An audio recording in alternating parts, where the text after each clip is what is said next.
Self-made millionaire Jean He Kang had finally done it. She was living the American dream. I made enough money to do everything I wanted. I traveled. I could buy anything that I wanted.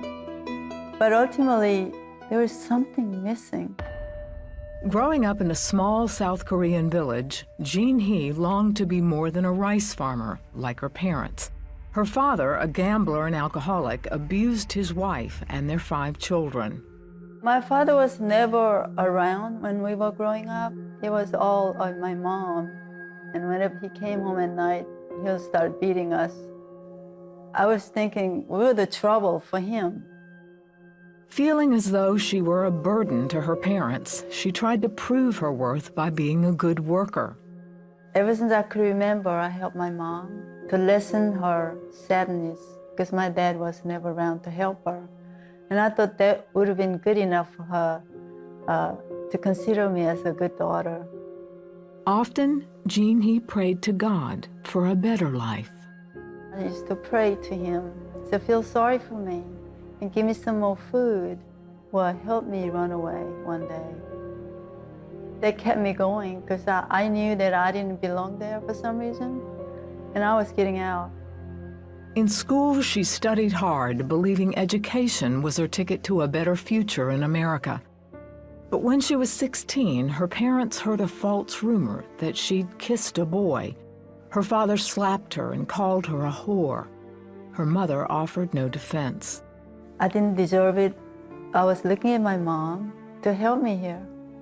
And she was with my dad's side, didn't bail me out, didn't believe me. And I felt betrayed. It hurts me. I couldn't let it go.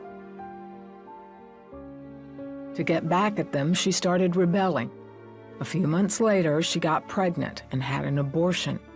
She was then expelled from school and became a social outcast. I could never go back to school. I was nobody, and I was ashamed to my parents. They don't want to see me. No one wants to see me.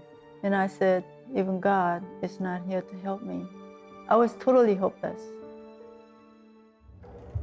So she ran away to the South Korean city of Osan. She became a prostitute with plans of finding a husband from a nearby U.S. military base. Within a year, she was engaged and on her way to America. I see myself as finishing college and be somebody, have a good job, or live in a good life. When he asked me to marry him, of course I said yes. But I saw the ticket to America, my hope to go back to high school and be somebody. She eventually earned her GED and an associate's degree, but it wasn't the path to happiness she hoped for. Over the next 10 years, she would divorce 3 times, survive an abusive husband, and have 3 sons. At 30 years old, she was a single mom with $2,200 to her name. I was still nowhere close to where I wanted to be, but I always thought that if I can just get from point A to B, I can get out of this poor status. I could do something. It was then she got the idea to start a business selling costume jewelry and accessories. And that was the ticket to build my life. And I was a street peddler, basically. I would literally pull and go next to the grocery store and a grocery cart and selling stuff, sell. Just as she'd done as a young girl, she asked God for help. She even went to church on occasion. Meanwhile, her business grew, and within 10 years, she had gone from being a street peddler to a millionaire. It even helped her reconcile with her parents. As soon as I became wealthy, I took care of my parents. I bought them a house. I would give them plenty of money. That was my way of forgiving my parents. Then tragedy shook her world. Her 17-year-old son was killed in a car accident. When I lost my son, I got angry at God. Look, all the things I've done to be their mother and struggle, and you took my son away. Why me? Why mine? And one day at that church, During sermon, I walked out, and I knew that I was never going back. Over the next 18 years, she focused on her sons and making money, but still happiness eluded her. I should have been happy with all the things I was able to do, but I had something in me that was missing, and I was searching. What is it? She would soon find out. She became friends with a woman, a Christian, who had the one thing she didn't: joy. Eventually, Jean He agreed to go to church with her. The sermon was about the prodigal son. And there's a big screen that says coming home. And the theme was runaway. And I said, oh, I'm a runaway. That story represented me, that I wanted to go home. I wanted to go home.